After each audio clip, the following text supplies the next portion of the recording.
Hi everyone, my name is Noviana Butar. Here I will read us a story entitled The Forest of Yesterday and Today by Joko Kusmanto. The Whispering Woods.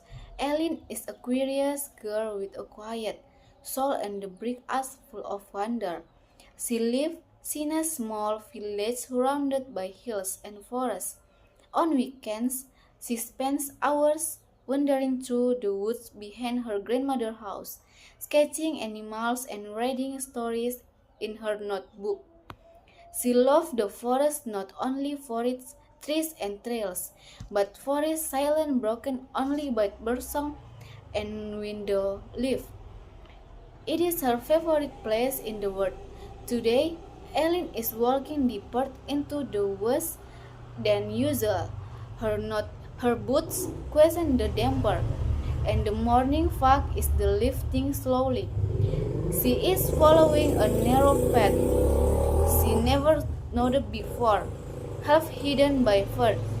She has been exploring this forest since 6, and she has always believed with secret. Her grandmother's one told the stories about door that lead to other places, some real, some dreams. Ellen, Ellen isn't sure which one she believed, but something about today feel different. The air still and even the birds are quiet. Ellen stopped walking when she sat closer and pulled the shade aside. It's a door. An old wooden door built into the side of a hill. It doesn't belong here. The door and the dreams. Ellen stares at the door. The wood is old and moss covered, yet the silver handle looks polished, almost new. She doesn't remember ever seeing this place before, not in the real world.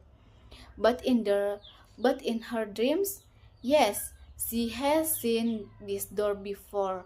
Many times she has dreamed about walking through it.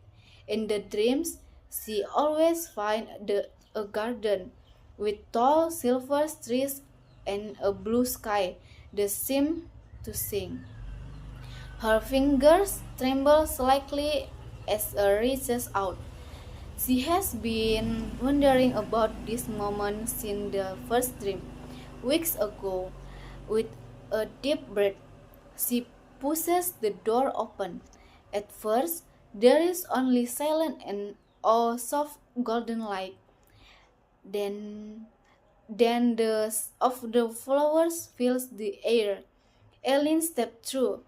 Suddenly, she is no longer in the familiar forest.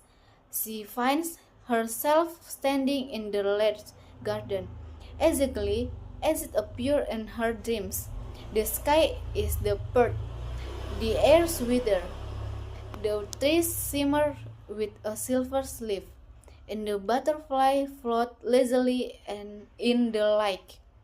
Ellen was still looking around when she noticed a boy sitting on the stone bench near a fountain. He is about her age, with dark curls and a calm smile. He looks up and says, "You came, siblings? Do I know you?" The boy nods. "You've been here before." "I haven't," Ellen says softly. "You don't remember, but I do." She doesn't know what to say. Her heart first. The place is real. The boy is real. And something inside her knows this season the first time they've met. The forgotten garden. Ellen sits beside the boy, still trying to make sense of everything. The fountain behind them hums softly, and silvers leaf flounder like people in the breeze. The boy turns to her. "My name is Kyle," he said. I've lived here for a long time. Or maybe I used to." Ellen frowns. "What do you mean?" Kyle looks down at his heart. I don't know how time walks here. I remember being a boy, just like this, but I also remember growing up. Then one day, I wandered through into the forest and I found this garden. He paused. When I come back, no one remember me. The house living was gone. The count had changed. It was says it has finished. I've been by this garden ever since. Ellen listened quietly. She reveals says how familiar it all sounds. For the past few weeks, she has been dreaming of this very place. This is Ben's, this fountain, even this boy. She has written about it in her notebook without knowing why. She takes her bag and opens the books. Look, she whispers. Kyle stares at the drawings, his eyes widen. You remember, he says. I guess I have, she says. Smiling faintly, you came back. Ellen tilts her head back. Kyle nods. You has been here before, a long time ago, when you were very little, but you forget. Ellen blinks.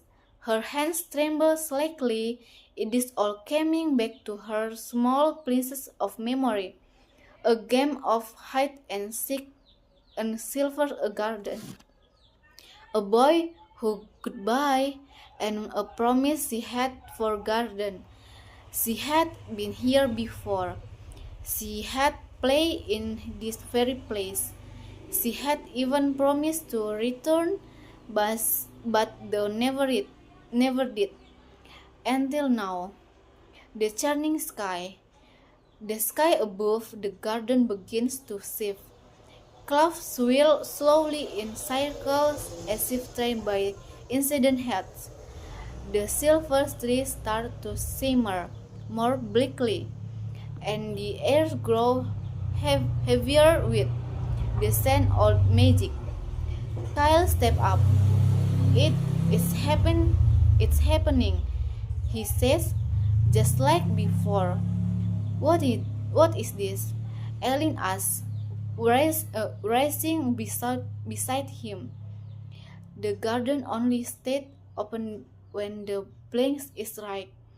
Kyle says, when someone remembers. Ellen looks at him, confused, but I do remember. Kyle nods. Yes, now. But you didn't before. I waited for a long time. Every time, every time the door appeared, I hope it will be you. And now did it is the garden is walking up a pay again. The the wind is blowing harder. The grass ripples and the trees single safely. Ellen looks her notebook close to her things. I don't want to forget again. She whispers. You don't have to, Kyle say, but we have to go, son. To go, son. Go where? Kyle points to her pet. Those wasn't there a moment ago. If you remember it, the door stays about if you don't. Ellen understands. She had forgotten once. She had been playing in the garden years ago, and the moment she loved, the memory slipped away like mist. Her heart had headaches sometimes, but she never knew why. Now she takes Kyle's hands. Let's go together. They run down the path. The garden begins to fade behind them. The sky above them is turning golden and purple. like fingers around them like flies. The path grows break and just before they strip through the feeding door, Ellen throws back and more, coming every detail to memory. The door remembers. Ellen opens her eyes. She is standing at the edge of the forest, right behind her grandmother's house. The air warm and the light the late afternoon sun glows through the leaf. Max, her grandmother, old dog, barked from the porch. Berchap new break, and the world feels normal again. But Ellen knows something's her changed. She has returned from somewhere magical. Her closer them with forest mist, and her notebook is full pieces overflowing with sketches of silver trees. Kyle smiled, and what the doesn't even remember writing. She looks back to the porch, Max wagging his tail beside her. Her grandmother is sitting in the rocking chair, knitting calmly. Did you go for your work, dear? She asks. Ellen nods. Yes, I found something beautiful. That night, Ellen sits by her window. She has been watching the stars for over an hour now. Her notebook lies open on her lap. She remembers everything. She remembers the garden, the boy, the wind, and the light. She remembers her promise, and in the distance, the pomang, the trees, the door still closed faintly between the ivy. It's remember because she remembers. Thank you.